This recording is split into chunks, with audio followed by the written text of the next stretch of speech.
Hello everyone, welcome back to my channel Papiya প্রিয়েন্স blog. Good morning, কেমন আছেন আপনারা সবাই?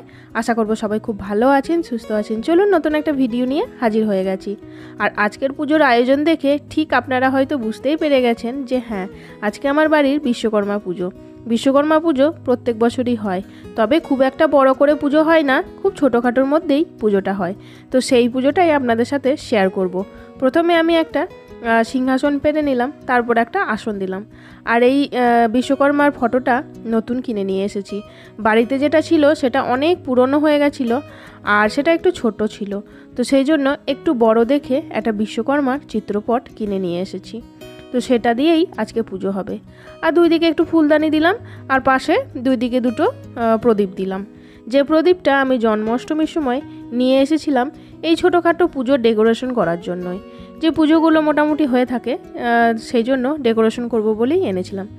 আর কিছুদিন আগে এই উরলিটা আমি অনলাইন থেকে নিয়েছিলাম, সেটাকেও একটু জল দিলাম, জলের মধ্যে ফুল দিয়ে ডেকোরেশন করে নিলাম। আমার এই উরলিগুলো খুবই ভালো লাগে, তবে প্রথম আমি অনলাইন থেকে অর্ডার দিয়েছিলাম বলে একটু ছোট সাইজের নিয়েছি। কেমন কোয়ালিটি হবে না হবে সেটা বুঝতে পারছিলাম না সেই জন্য, তবে কোয়ালিটি খুব একটা খারাপ নয়। এরপরে ইচ্ছা আছে দুটো বড় বড় ওরকম উরলি নেবার, একটু আলাদা ডিজাইনের মধ্যে, একটু অন্যরকম টাইপের নেওয়ার।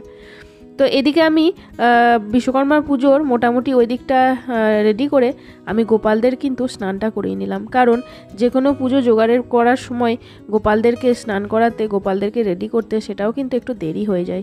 সেই জন্য চটপট করে একটু গোপালদেরকে স্নান করিয়ে নিলাম, বিছানাগুলোও একটু ঝেড়ে নিলাম, তারপর গোপালদেরকে বসিয়ে দিলাম। এবার আমি ঘরটাও রেডি করে নিচ্ছি। আর এখানে আমি কালকে একটা ধূপও নিয়ে এসেছিলাম, সেই ধূপটা একটু ধরিয়ে নেবো। এগুলো কাপ ধূপ যেগুলো, এগুলোও অনেকক্ষণ ধরে জলে মোটামুটি। তো এটাও কিন্তু খুব ভালো ধূপ, আমি আগে অনেক ব্যবহার করেছি, তবে কাল আমি এটা আবার নিয়ে এলাম। আর এদিকে আমি গোপালদের পুজোটাও করে নিচ্ছি, ঠাকুরমশাই আসবেন, তারপর পুজো করতে দেরি হবে। সেই জন্য আমি আমার মতো করে আমার পুজোটা কিন্তু আমি সবসময়ই করে নিই, তারপর ঠাকুরমশাই এসে পুজো করেন। তো আমি গোপালদের পুজো করে নিলাম, বাকি ঠাকুরদেরও পুজো করে নিলাম, আর গোপালদেরকে আমি কিন্তু ভোগও নিবেদন করে দিয়েছি।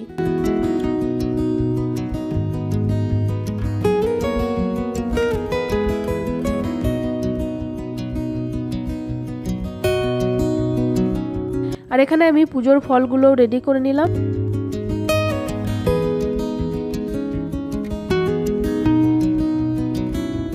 আর চিড়ের প্রসাদটাও আমি এখানে রেডি করে নিচ্ছি, চিড়ের প্রসাদ, তার উপর একটু বাতাসা দিয়ে রাখলাম। বাকি এবার এর মধ্যে কাঁচা দুধ, জল যেটুকুই লাগবে সেটুকু কিন্তু ঠাকুরমশাই দিয়ে দেবেন। পুজোর পরে আমরা প্রসাদটাকে মাখিয়ে নেব। আর এখানে আমি বাকি যা যা জিনিসগুলো লাগে সেগুলোও আমি এখানে রেডি করে নিচ্ছি।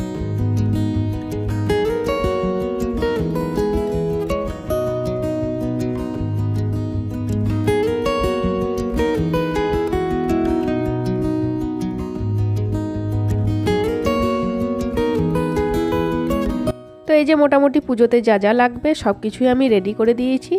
তো এই হলো ছোট্ট করে আমার বাড়ির বিশ্বকর্মা পুজোর আয়োজন।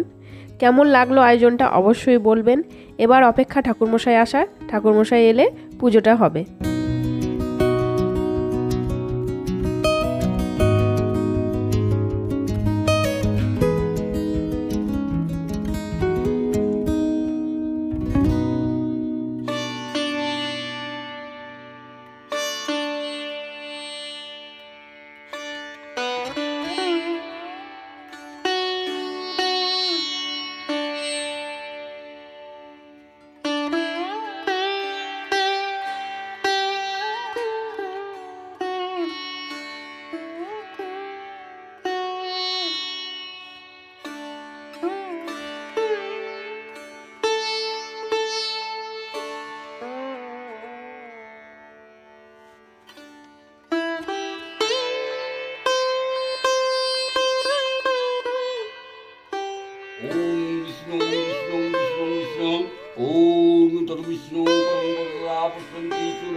তো বিশ্বকর্মা পুজো হয়ে গেছে, এবার গাড়িগুলোতেও একটু ঠাকুরমশাই পুজো করে নেবেন, একটু তেল সিঁদুর দিচ্ছেন।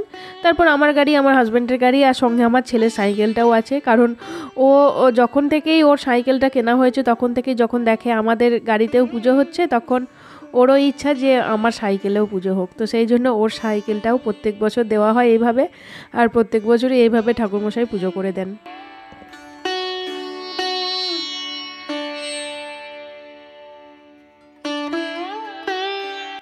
তো এই ছিল আজকে বিশ্বকর্মা পুজোর ভিডিও। কেমন লাগলো ভিডিওটা অবশ্যই বলবেন। আর এইভাবেই হলো আমার বাড়ির বিশ্বকর্মা পুজোটাও কেমন লাগলো সেটাও অবশ্যই বলবেন। তো চলুন তাহলে আজকের মতো এই অবধি রাখি ভিডিওটা, আবার দেখা হচ্ছে পরের ভিডিওতে।